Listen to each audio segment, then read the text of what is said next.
Hello student, I am Dr. Kavita from MBA department. Today we will do very important topic, that is measurement of central tendency. Let us start our topic with a definition. An average is a single value that represent whole group.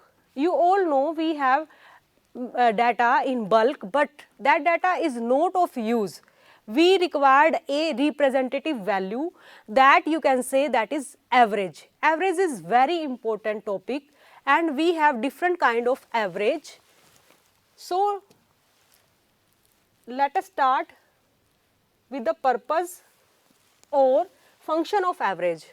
What is the purpose of average and what are the function of average? It is very important. First of all, brief description.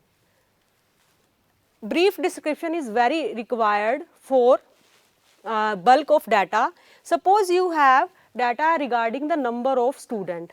That is not useful data. You need some representative number. Suppose you want to know what is the percentage of student of data, because result is important and that should be represented by only one figure. The main purpose of average is to present a simple and systematic description of raw data. The raw data may be complex or unorganized and the average value make it very simple. And the second purpose is helpful in comparison. When you collect data, there is need of comparison. You want to compare in one manner or other to make some policy or to make some strategy. Average help in making comparison of different set of data. For example, suppose a comparison of the per capita income of India and other country can be done. Suppose USA shows that per capita income of India is much less in comparison of the per capita income of USA, and you can compare like this many other variable also. Suppose you are a student, you can compare your marks with your classmates. So comparison can be done with the help of averages. Next is helpful in formulation of policies. You know, government have to make policy regarding employment, regarding poor people, regarding education facilities, etc. And for making those policy there is need of average. Government को समय समय पर बहुत सारी policies बनानी होती है और उसके लिए आपका जो एवरेज है वो आपको हेल्प करता है. Next is basis of statistical analysis. As you are student of statistics, sometime आपको रिसर्च की ज़रूरत पड़ती है. आप रिसर्च करते हो, तो जब रिसर्च करते हो तो you have to analyze that data. You have to first of all you collect data. आप डाटा कलेक्ट करोगे, डाटा कलेक्ट करने के बाद आप उसको एनालाइज करोगे. So अगर आप स्टैटिस्टिकल एनालिसिस करना चाहते हो अपने डाटा का, तब भी आपको एवरेज की ज़रूरत पड़ती है. Average is required for the statistical analysis. Then representation of the universe or you can say population. What is population and or what is universe in statistics? Universe means the whole number of the item which you want to study. Suppose आप किसी district की, मान लो हरियाणा में किसी particular district का आप data collect करना चाहते हो किसी चीज़ के रिगार्डिंग. सो उस डिस्ट्रिक्ट की टोटल पॉपुलेशन आपके लिए यूनिवर्स या पॉपुलेशन मानी जाएगी, right. And you can say suppose you want to conduct study on your class. Suppose you are student of pharmacy or you student of BBA, तो number of student in your class will be treated as universe or population for your study, right. So average is a value that represent the universe. Next, now characteristics or property of a good average. A good average should have some property or some characteristics, and first one is easy to understand. Average should be easy to understand so that everyone can understand it very easily. Second, simple to compute. You are going to calculate the average for your knowledge, and if it is not not simple to compute, that is not good. That is not a good average. So average should be simple to compute so that you can compute that average value easily. Third one is uniquely defined. Your average should be uniquely defined, means suppose two person are calculating mean for for some data, the value should be same. Next, based on all observation, suppose you have 10 observation, so your average should be based on all those 10 observation, that will be a good average. Next, not unduly affected by extreme values. Extreme, what are the extreme value? Extreme value means suppose you are going to collect data about marks of student, and you have data of 10 student, right?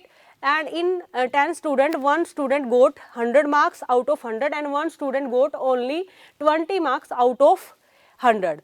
It should not be affected by only those two student. So, it should be taken care by when you are calculating average.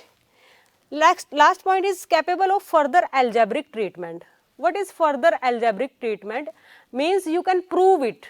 After calculation, you can prove that yes, your average is right, your average calculation is right. Now, very important topic, that is type of averages. There are basically two category of averages. First one is mathematical, second one is positional. In mathematical, there are three type of averages. AM means arithmetic mean, GM means geometric mean, HM means harmonic mean.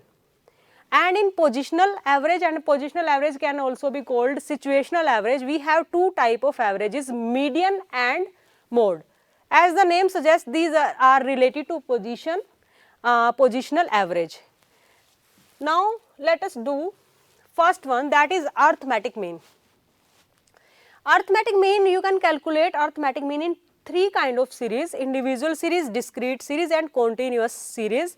Let us start with individual series. We will study about individual series as well as different method of calculating average arithmetic mean in individual series. So, arithmetic mean in individual series we can calculate arithmetic mean. First method is direct method, that is very simple. You already have read this concept in your school also. So, very easy method, that is x bar is equal to sigma x divided by n. And second one is shortcut method, that is a plus sigma d divided by n, where a is assumed mean and sigma d is deviation.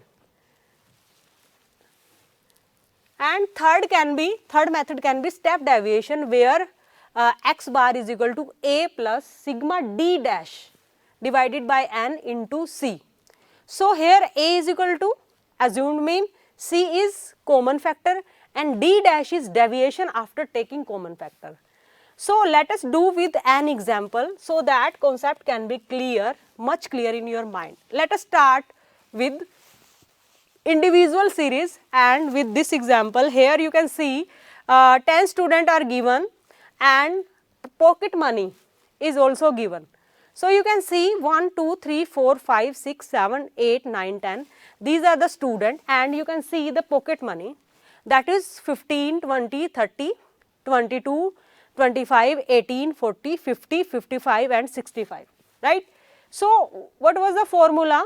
The formula is direct method. Under direct method you can calculate x bar is equal to sigma x and divided by n, where sigma x you need to calculate the pocket money of, you need to add up the pocket money of all the 10 students. You need to add up 15 plus 20 plus 30 plus 22 plus 25, 18 plus 40 plus 50 plus 55 plus 65. In this way you get the sum, that is 340. Sigma x is equal to 340 and you know the number of student, that is 10.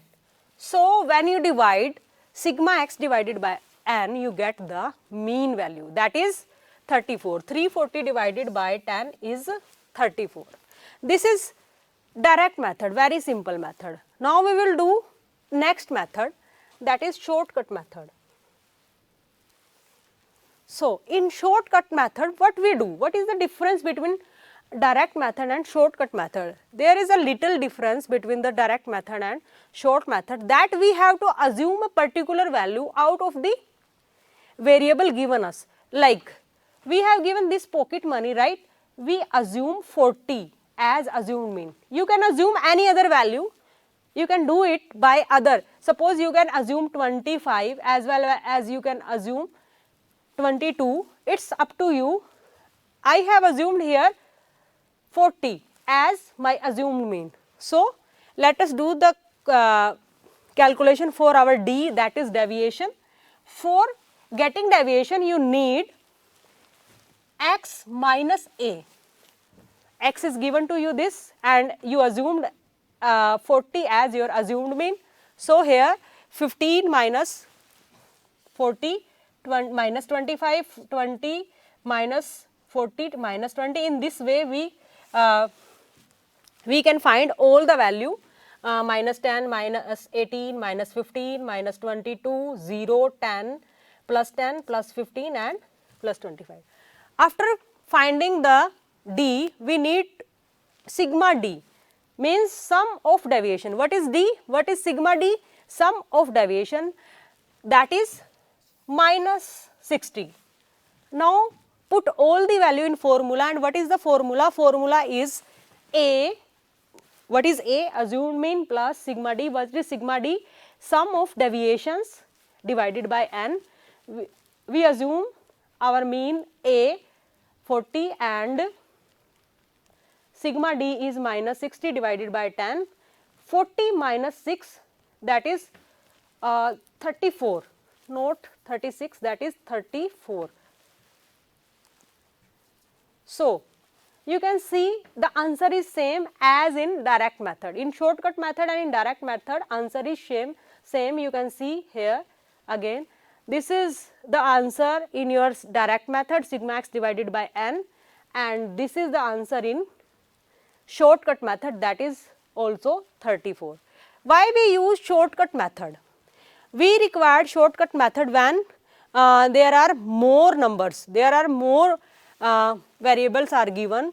We need and we thought that there may be the value of mean may be in fraction, we can use this method, right. So, this is about direct method and shortcut method. We will do step deviation method in next lecture. Thank you.